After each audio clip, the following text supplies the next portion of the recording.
Hi guys, so this is the third time trying to make this video because my dog keeps eating my feet, keeps biting my feet. So I'm going to try and power through this one, hopefully I get to the end. So today I want to talk about other people in recovery, people that are watching you go through recovery, people you live with, fiance, husband, boyfriend, girlfriend, wife, parents, you get the idea. Anybody who is close to you, even friends or family even, that aren't immediately close to you, don't sort of see your everyday situation, but somehow they are involved in your recovery. And I say that because basically you don't recover in isolation. I always said that if you could just go somewhere to a cave in Peru and recover for 3 years or however long it takes, if you could go there and just recover on your own with plenty of access to food and just rest, then it would just be 10 times better. The thing that makes recovery so bloody difficult is other people and anxiety as well, and obviously all the symptoms etc aren't pleasant, but it's that fear of, oh my god, other people are going to see me that I've gained weight, other people are going to judge me because I'm eating so much, my mum's worried about me because she doesn't think I should be eating this type of food, my girlfriend's worried because I've gained tons of weight. Whatever it is, everybody has a sort of issue that a family member or friend is raising with them. And some people, if they're lucky, may not have anything raised with them at all, but then it's kind of in your head like, are people thinking that I've gained all this weight? I mean, certainly for me, that's how I felt, because I gained a lot.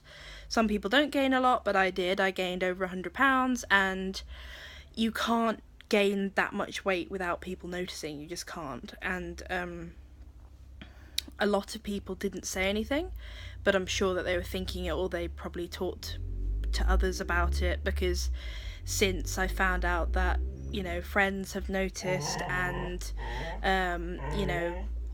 it kind of comes to later on in your recovery when I find that when you start talking about it with people openly, then they think that it's okay to kind of say how they feel, which it is fine to say how they feel, but I think it's just some people sort of raise it in a more tactful way than others.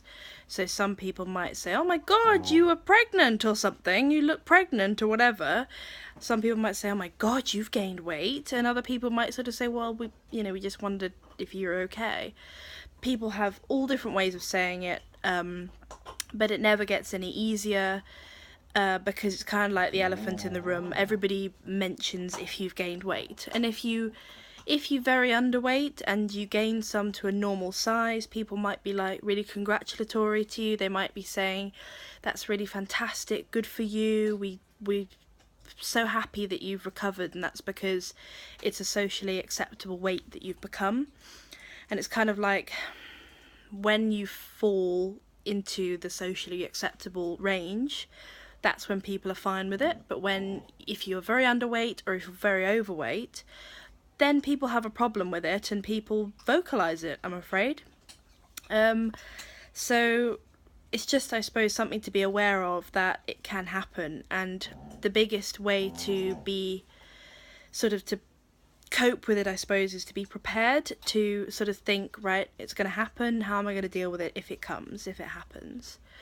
So how can you deal with it? I suppose you don't have to talk about your recovery to anybody unless you're ready. Don't be thinking that, oh, you owe them anything, you owe them this explanation. You don't. It's your thing to deal with. If you feel not ready to share that information, then you don't have to. It's your health, it's your body. And people might notice a change in behaviour, they might notice that you're eating more, they might notice that you're moving less or whatever, they might notice all these things, but it's okay to just not talk about it and just sort of say, even if somebody raises it with you, you can say, I'm not ready to talk about it yet. I am kind of going through something and I've I am feeling my way through it, and I'd rather just not talk about it at the moment, if that's okay, and see what that does. Say if they say, or if they keep pressing the situation, I think you're in charge of your boundaries, and you have to kind of assert your boundaries and sort of say, no, again, I don't want to talk about it. Maybe if you're under 18 and your parents sort of force you to go to the doctors or something like that, if you suddenly gain lots of weight, you can ask to speak to the doctor independently, for example, and explain that you're on the HDRM, the homeodynamic recovery method, or whatever it is, if you are. But I would strongly assert that you know your body, and it takes time to become adjusted to this big change that happens in recovery.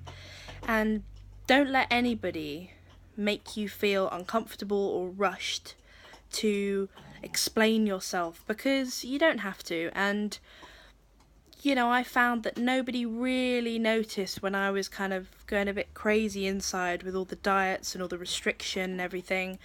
Some people noticed, or my mum or whatever, she was more aware. But even my mum, my dad, they kind of thought, oh, my eating disorder was something that sort of flared up when I was 18, and ever since then it's fine. And it's kind of not, it's something that I've lived with for my whole life, and you have lived with it for your whole life, probably, maybe not, maybe a few years, whatever, however long you've lived with it. It's your thing, it's something you deal with, you know how best to cope with it, and nobody can tell you what's right or wrong for you. So I think it's just a caveat and a permission, I suppose, to give yourself space and give yourself time to come to terms with the changes that are happening on your own terms, and then be sure that you're ready to let people in, and it will come.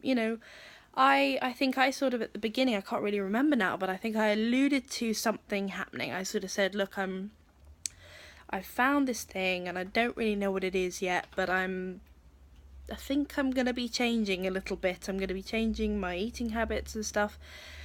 If I even said that at all, it was kind of really vague, because I didn't know what it was going to be. I didn't really understand it. It just felt right. Someone was saying, eat more, eat even more, rest, recover, and it felt right, but I couldn't articulate it in what it meant for me and what it meant for the future, and I wasn't prepared to answer questions about it. So after probably 6 months, 7 months, I started opening up a little bit more. I think I'd obviously gained quite a bit of weight, but by this point, by the time I'd gained weight, the food was doing its job. It was starting to improve my mood, it was improving my mind, it was making me feel calmer. It was, whilst the anxiety was there in many ways, recovery was starting to do its job. And so I felt stronger to be able to start talking about it, and I suppose I wanted to start sharing my journey. So that was me. You might want to share it on day one, you might never want to share it, and that's fine too. Whatever you want, whatever you need is the right thing.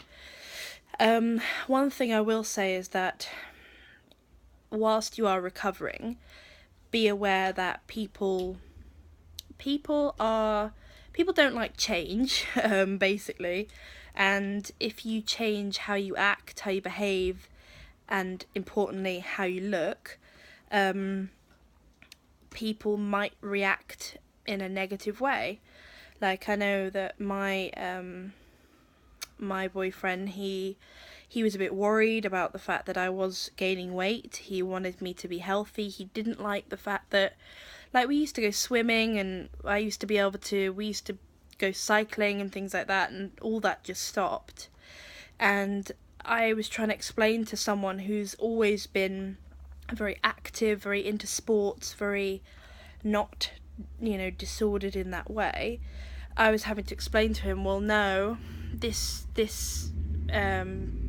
recovery method is telling me eat loads and don't exercise, and that just didn't make sense to him, and so he was worried, and it caused quite a lot of tension between us. And this was probably, I don't know, 6-7 months in, something like that. But I was just very, very mindful of, I had to draw a line. I had to sort of say, no, this is it, I'm recovering, this is what I need to do. And I almost had to reassure him that it's okay. I know I've undergone a big change. I know it's quite a shock.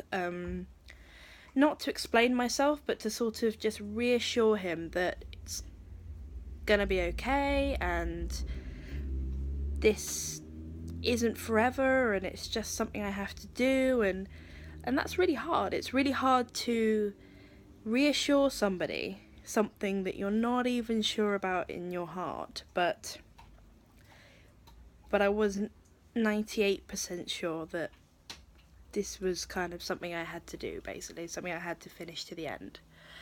So I find that the people around you, when they express concern, when they express, anger, or they express fear, or whatever it is about the changes that you're undertaking, the main thing is just because they are worried. They're worried about you, but also they're worried about the status quo.